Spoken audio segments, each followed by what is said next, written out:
Hi everyone, I'm Lateralus and welcome to the review of Lateralus, the third studio record by the band Tool. Today we're celebrating the 25th anniversary of the release, decided to go back and see if it still holds up or not. My story with this band is quite simple. Back when I was young, my siblings were massive fans of Tool's music.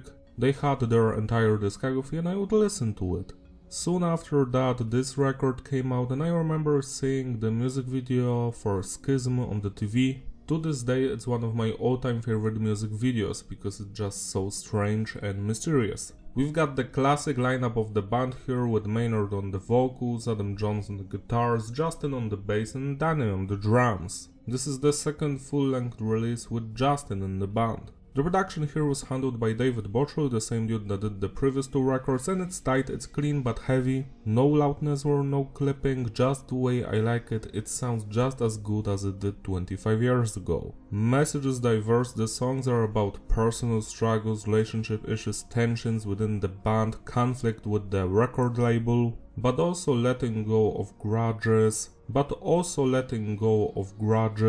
Maynard's mom struggles with her illness and faith, etc. There's a plethora of themes throughout this release. You can interpret this stuff however you like. To me personally, it doesn't matter that much because music is the most important part, then how the vocals sound and the lyrics are at the end. Even if this entire record would be about Maynard's love for Mountain Dew, for example, I would still enjoy it as much as I do. The message can enrich the sound of the release, but if the lyrics are not for you, you can just ignore them. Structure of the tracks is between basic and advanced, where the songs have a long intro, then the build-up, then the first verse, pre-chorus, chorus, a change, then again verse, pre-chorus, chorus, a bridge that's 2 to 6 different segments, and either they go back to the chorus, or give us a new segment and then the outro, or just skip right into the outro. That's it. When it comes to the music genre, this is a mix between progressive metal, progressive rock, art rock and nu metal. While the structures of the tracks are nothing special, what's special is the technicality of the songs, how every band member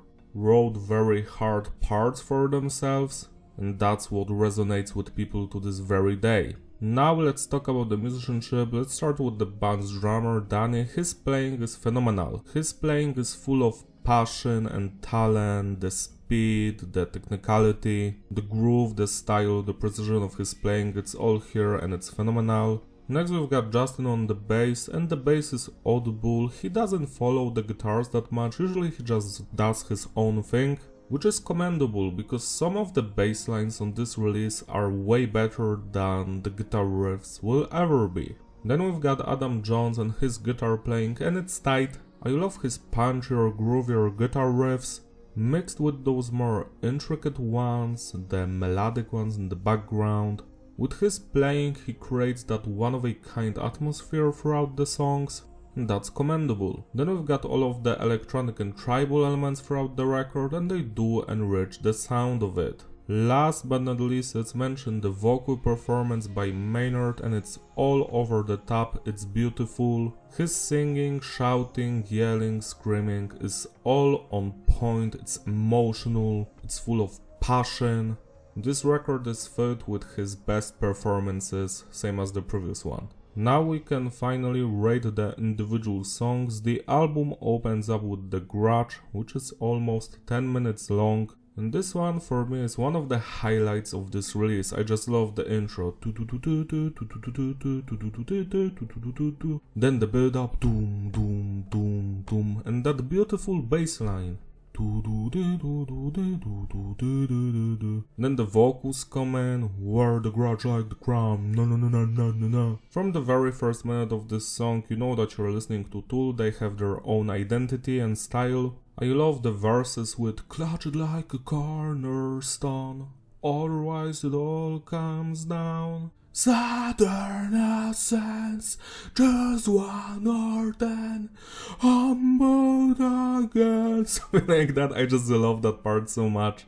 Overall, this is a classic Tool song.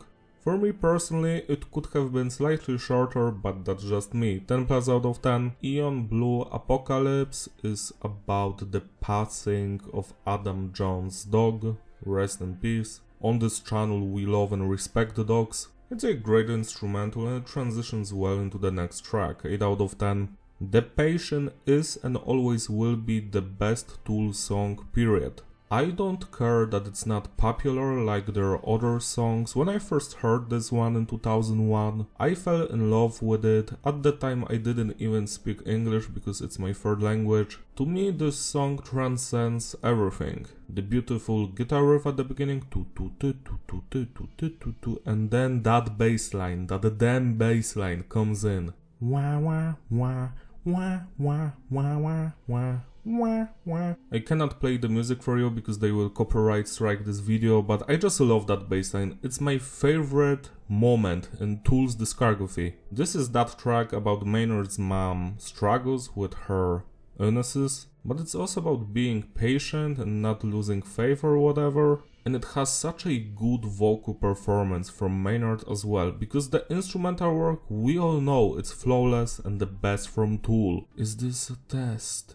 It has to be, otherwise I can't go on. He sounds so sad in that one line, and I will always remember it. And I'm still right here.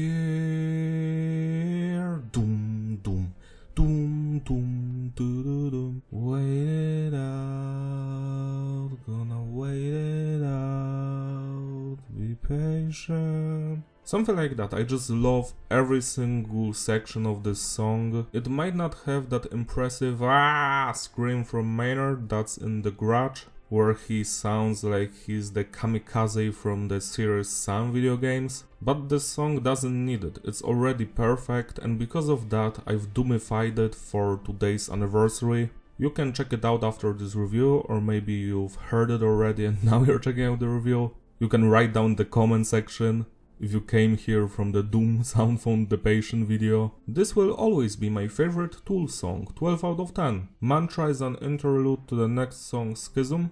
We have some cool ambient noise here, and also Maynard is petting his cat in the background, because why not? Meow meow. 9 out of 10. Schism is a single with a music video, and it's also the second best Tool song ever. Apparently this song was supposed to be about the conflict between Maynard and Adam, the guitarist, but Adam stated that the lyrics were too close to home, so they've decided to change them to make it more broad about communication and relationship issues, etc. This track for me was crafted perfectly. Every single section here complements the other. I know the pieces fit, cause I watch them fall away.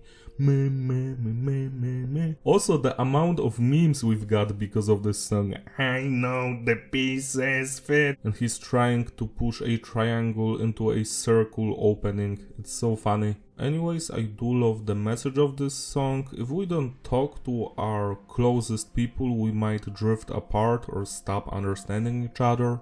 It's a simple concept, but you have no idea how many people I've seen drift apart because they don't seem to understand that you need to pay attention to your loved ones and talk to them. My favorite part of this song is right in the middle, the slower, more ambient parts. Wow, wow, wow. Wow, wow, wow, wow, wow, wow, wow, that guitar riff, I love it. I learned it on the guitar. It's simple but effective. The build up to the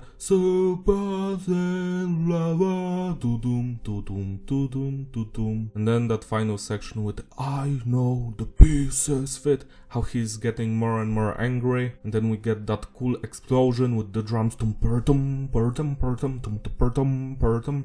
This will always be my second favorite Tool song, 12 out of 10. Parabol is like an intro for Parabola. It's short, at least for Tool standards.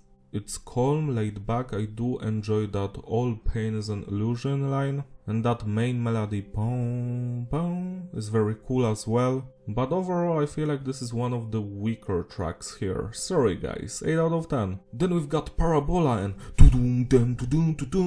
and that main guitar line. Wow wow wow wow wow wow wow wow wow. The verses are full of emotions and intensity, they sound very nu metalish to me. Hold on, doom. And the chorus is just fantastic, music and vocal wise. This body holding me, be my reminder here that I'm alone in this life. Something like that. I just love every single segment here. It's one of the highlights of this release, that's for sure. 11 out of 10. Ticks and Leeches is the heaviest song on the record. The label wanted Tool to record a 3 to 4 minute single that would be in the nu metal style. And let's just say that they've got what they've wanted, but Tool changed the song slightly. They've added that 3 to 4 minute middle section, which is a build up. It's very slow and laid back. It's on purpose so the song wouldn't be played on the radio. I find this very petty because I feel like that middle section is hurting the song a little bit. And also, let's be honest, I wouldn't mind hearing 3 to 4 minute songs from Tool again. They actually would do them on Opiate and Undertow releases. So while I can understand that you want to stand against the label and they're annoying you, at the same time, I would love to hear a Tool record that would have 12 songs and they would be 4 or 5 minutes long instead of 11. They would be full of energy and passion instead of playing the same shit for 17 minutes. Also, I find it hilarious here how Maynard's vocals sound very similar to Chino Moreno of Deftones. This entire song actually sounds like it's from Deftones' Adrenaline era. It's like a sequel to 7 Words and Engine No 9. Was this on purpose? I am not sure, but I do love this song. The screaming, the guitar riffs, they're punchy, heavy, straight to the point. Again, I wouldn't mind this band to go to their harder roots. 10 plus out of 10. Suck! Lateralus or Lateralus, however you pronounce that shit. The title song that uses the Fibonacci sequence. Was it called The Golden Path, The Golden Note or whatever? Anyways, this is a fantastic song. I love the verses and the chorus the most. Yet again a little bit too long for me, but it's fun. 10 plus out of 10. And now we can finally talk about the trilogy, Disposition, Reflection and Triad. Disposition is very laid back, it has beautiful vocals, watch the weather change, something like that. I do enjoy it. 10 out of 10. Meanwhile, Reflection is probably the longest song on the release, I think. A little bit too long for me. But I do love the main melody, the drumming, the guitar melodies, the vocals. It's a fantastic song on the same level as the title track, 10 plus out of 10. And Triad, the final real song here, this is an instrumental piece that reminds me of video game soundtracks like Serious Sam, The Second Encounter. It has that vibe to it. Love the guitar riffs here, the ideas, the changes, the drumming, the bass lines, all of that. It's a fun song, 10 out of 10. And finally we've got the Voice of God. This is like an outro. We have some scary noises and sampled conversation with a dude who says he worked in Area 51 and that the aliens are real. And at the time of that broadcast it was like cut off because of weather or whatever. And everyone thought it was the aliens. But later the whole thing proved to be a hoax. No surprises there. And to be quite honest, I just don't know how to rate this. Because I know that Tool members love to troll their audience and fans. And they must have known that half of their fan base are people who like doing drugs. So maybe that's why after Triad, which has like 2 to 3 minutes of silence, they've decided to include this song to scare those people shitless. That might be the reason. I don't see another one because the inclusion of this song here hurts the record a little bit, at least its credibility. We all know that a lot of Tool fans love to smell their own farts, etc. They like to add more higher purpose to Tool's music and vocals and lyrics, etc. So how are you going to explain this shit? This is just a joke. And while I do enjoy it, it's funny, they've done similar jokes on their previous release. I just don't know how to rate this. This is not a song, it's also not a sandwich. It just exists. So, out of 10. To sum it all up, the consistency is stable, the flow is ideal, replayability. Yeah, this is a legendary record, I enjoyed it from beginning to the end. Yeah, even the joke song. The Patient and Schism will always be the best Tool songs, period. The other highlights for me are Parabola, The Grudge, Ticks and Leeches, Lateralus, Reflection and Triad. Celebrate the RSA by spinning this record today, it deserves your love and attention. To me, it will always be the best Tool album. See you next time in my anime review coming up in September, I think. If you enjoyed this video, give it a like and subscribe, follow me on my Instagram, links in the description, shout out to all my Patreon supporters who gracefully sponsor these videos, you are all truly wonderful. You can join them if you want, so I can make you an album review, Doom MIDI cover, lyric video of your choice. Don't forget to check out the Patient Doom MIDI cover that I've posted today. And you have to excuse me, I need to fart on my girlfriend in a Fibonacci sequence, as Tool fans do. Bye!